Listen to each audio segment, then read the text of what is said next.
Hello and welcome to How to Bitcoin.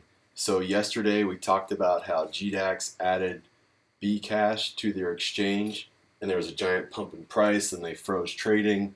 And I spoke about how when they allowed trading to resume that people were going to dump their Bcash.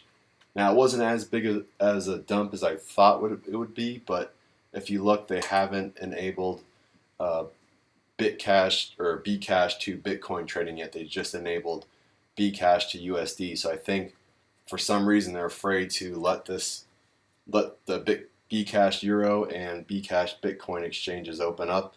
So there hasn't been as much dumping as I thought, but still the price has dumped for Bcash. It has dumped 30% in the last 24 hours, almost 31%. So that's a significant dump for sure. Now the price of Bitcoin has been dumping a little bit as well, but if we look at that, we're down 4%, a little bit less than 4% in 24 hours versus 30% for Bcash. So Bitcoin is definitely the real Bitcoin, and Bcash is just an altcoin that's trying to steal Bitcoin's thunder. So don't be tricked into thinking that you need to buy some Bcash just in case. You'll just be wasting your money. So if we look at the Bitcoin chart on TradingView, a lot of people are freaking out because we're having a price dip right now. But if you want to learn how to use this chart, all you gotta do is go to, where is it here? TradingView.com, and in this ticker, you just type in BTC USD, and you can find different exchanges. Like this is Bitcoin USD for the exchange of Bitstamp, Bitfinex. If you want to check out Coinbase, which is also GDAX, it's one of the same.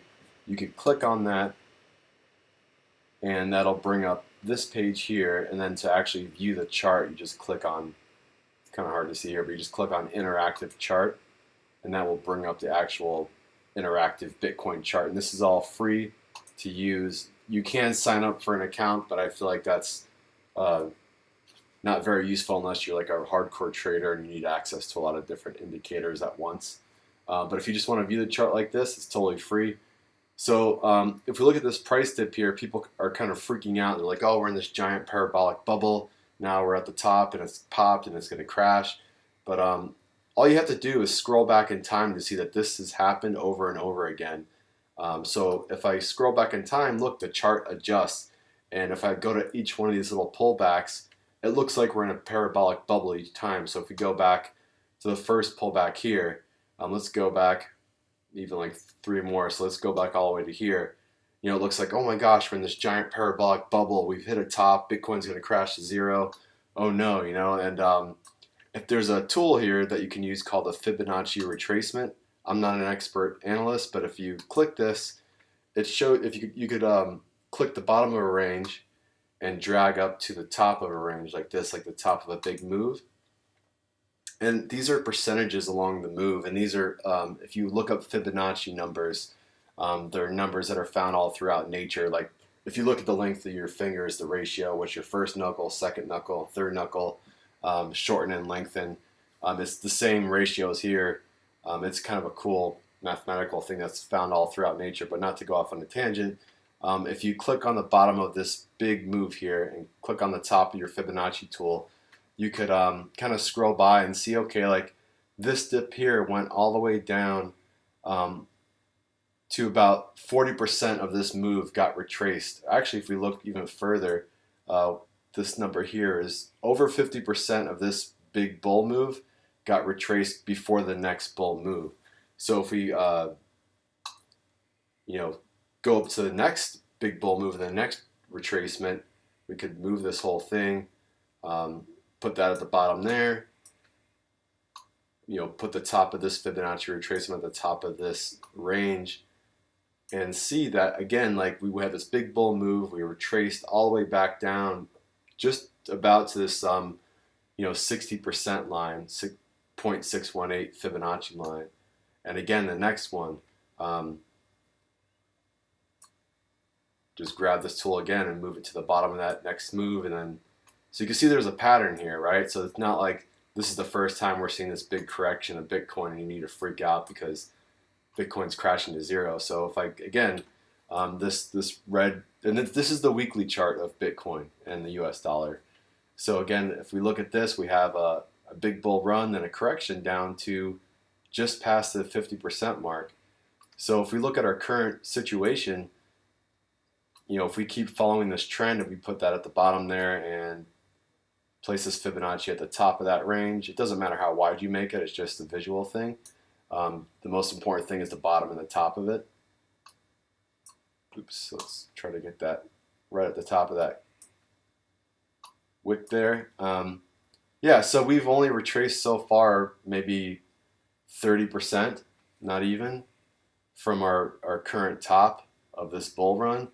So if we were taking into account the past corrections that have gone to 50, almost 60% of that current bull run, then we could stand to retrace all the way back down to around $12,000 and still be within the current trend that's been happening over the past year, or even more. So don't freak out too much about this, or you shouldn't freak out at all. This is healthy consolidation.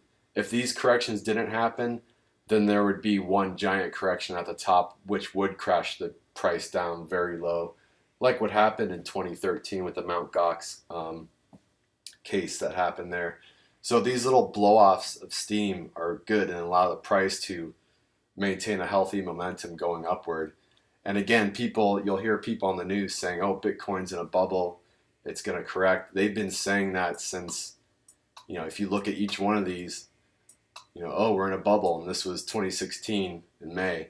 You keep going back, oh, we're in a bubble, So it's like every time there's a price correction, Bitcoin's in a bubble. But if you look at it over time, and if you change this chart from auto-adjusting to a logarithmic scale, and let's see if we could zoom out a little bit in time.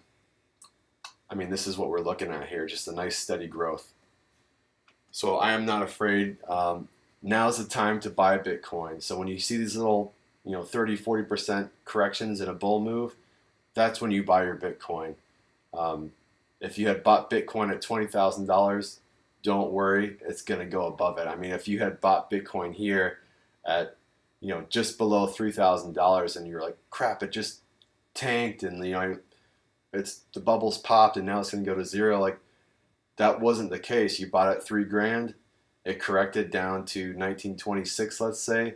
But now look where we're at. We're at, we had gone all the way up to 19,500, I think it was, $1,000. So, I have no fear that this is more of an adoption curve of the technology of Bitcoin than it is like a traditional chart for, like, let's say a stock or a commodity where people just rush in just to kind of buy the latest thing, and then once that gets exhausted, people leave and then the bubble pops. But here, this is like the adoption curve of like iPhone or smartphone technology or social media technology. Just kind of, it's like an S curve that goes up and eventually it'll kind of level out at the top, but it's not going to go back down to zero. So there's never a bad time to buy Bitcoin. The best times to buy Bitcoin are during these little correction dips. So definitely buy a little bit today. The price might go a little bit lower over the next few days, maybe the next week or so.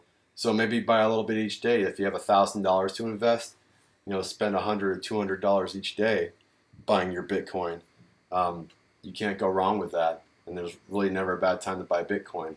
So thanks a lot for watching. If you have any questions, ask them below. Please be sure to like and subscribe. Thanks.